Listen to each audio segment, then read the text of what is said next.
Hi friends, welcome to Raghava games అడ్డా.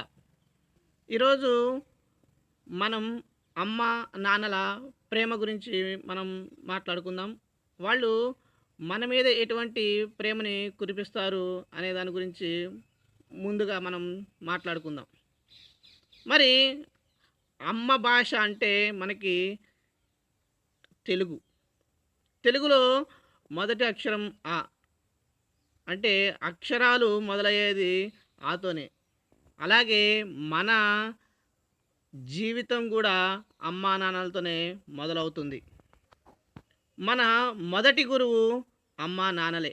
మరి వారిని దైవంగా భావించాలి. అమృతం కన్నా గొప్పది అమ్మ ప్రేమని తెలుసుకొని మరి ఆ భగవంతుడే అమ్మ ప్రేమ కోసం ఈ భూమి మీద ఎన్నో అవతారాలు ఎత్తడం జరిగింది. సృష్టిలో ప్రతి ప్రాణికి అమ్మే మూలాధారం. ఈ విశ్వంలో అమ్మకు మించిన ప్రేమమూర్తి ఎవరూ లేరు అనటంలో అతిశయోక్తి లేదు.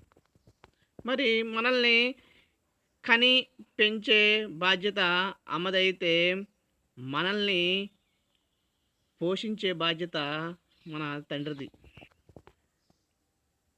తల్లిదండ్రుల అన్యోన్యతకి గుర్తుగానే, మరి వాళ్ళ ప్రేమకి గుర్తుగానే ఈ సంతానం కలగడం అనేది ఉంటుంది. తమ పిల్లలు సంతోషంగా మంచిగా ఉండాలని తల్లిదండ్రులు చేసే త్యాగాలు అన్నీ ఇన్ని కావు. మరి తల్లిదండ్రుల ముఖంలో సంతోషం కనిపిస్తే ఆ ఇంట్లో ఉన్న పిల్లలు ఎంతో ఆనందంగా సంతోషంగా ఉన్నారని మనకి అర్థమవుతూ ఉంటుంది. ఎన్ని కష్టాలైనా కానీ ఎదుర్కోవడానికి వారిలో శక్తి ఉంటుంది. కానీ ఆ సంతానానికి ఏదైనా జరిగితే తట్టుకోలేరు. పిల్లలు మరి తల్లిదండ్రులని ఏ విధంగా చూసుకోవాలంటే, తల్లిదండ్రులు పిల్లల్ని ఏ విధంగా అయితే చూసుకున్నారు, మంచిగా ప్రేమతో అభిమానంతో చూసుకున్నారు, ఈ తల్లిదండ్రులు కూడా మరి ముసలితనం వచ్చిన తర్వాత చూసుకోవాల్సిన బాధ్యత ఆ పిల్లల మీద ఉంటుంది. ఏ తల్లిదండ్రులను అయితే మంచిగా చూసుకునే పిల్లలు ఉంటారో ఆ కుటుంబం ఎప్పుడు కూడా ఆనందమయమై ఎంతో సంతోషంగా ఉంటుంది. ముసలితనంలో వాళ్ళని వదిలించుకొని మనం సంతోషంగా ఉండాలి అని ఆలోచించే పిల్లలు ఒక్కసారి ఆలోచించాలి. వాళ్ళని కనుక మనం వదిలేస్తే మన జన్మకు సార్థకత అనేది ఉండదు. మరి మన తల్లిదండ్రులని కంటికి రెప్పలా చూసుకునే బాధ్యత మన మీదే ఉంటుంది.